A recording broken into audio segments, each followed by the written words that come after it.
નમસ્કાર, આપ જોઈ રહ્યા છો સ્પાર્ક ટુડે ન્યૂઝ. નાશિક ખાતે 8 અને 9 નવેમ્બરના રોજ મહારાષ્ટ્ર કરાટે એસોસિએશન દ્વારા ડિવિઝનલ સ્પોર્ટ્સ કોમ્પ્લેક્સમાં 5મી વેસ્ટ ઝોન કરાટે ચેમ્પિયનશિપ 2025નું ભવ્ય આયોજન કરવામાં આવ્યું હતું.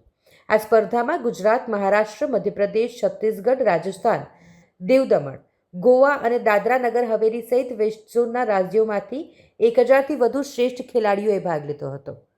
ગુજરાત તરફથી કરાટે ડુ ફેડરેશન ઓફ ગુજરાતના પ્રમુખ હાંસી કલ્પેશ ખત્રીની આગેવાની હેઠળ રાજ્યકક્ષાની ચેમ્પિયનશિપમાં પસંદ થયેલા 250થી વધુ ખેલાડીઓએ આ પ્રતિષ્ઠિત સ્પર્ધામાં ભાગ લીધો હતો. ગુજરાતના ખેલાડીઓએ આ ટુર્નામેન્ટમાં અદ્ભુત પ્રદર્શન કર્યું, સૌથી વધુ ગોલ્ડ મેડલ જીત્યા અને મેડલ રેલીમાં પ્રથમ સ્થાન મેળવ્યું, જે સમગ્ર રાજ્ય માટે ગૌરવની વાત છે. વડોદરાથી ઓલ ઇન્ડિયા કાન્સ એન્ડ ડ્યુ કરાટે ડુ એસોસિએશનના માર્ગદર્શન હેઠળ coach shihan Jesal Patel, sensei Mahendra Makwana અને સેન્સેઈ રવિ પાટીલના અમૂલ્ય માર્ગદર્શન હેઠળ અનેક ખેલાડીઓએ ચમકતા પ્રદર્શન આપ્યા.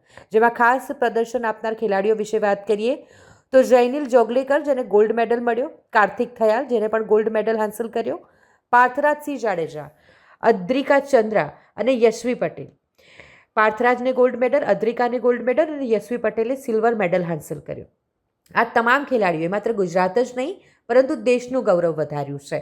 આ સુવર્ણ સિદ્ધિઓ સાથે તેમણે દિલ્હી ખાતે યોજાનારી 4થી all India inter zonal karate championship 2025માં સ્થાન મેળવ્યું, જ્યાં દેશના ચારેય ઝોનમાંથી પસંદ થયેલા ખેલાડીઓ ભાગ લેશે. ગુજરાતના યુવા કરાટે ચેમ્પિયનોને ગુજરાત અને વડોદરા તરફથી હાર્દિક અભિનંદન અને શુભકામનાઓ પાઠવવામાં આવી રહી છે.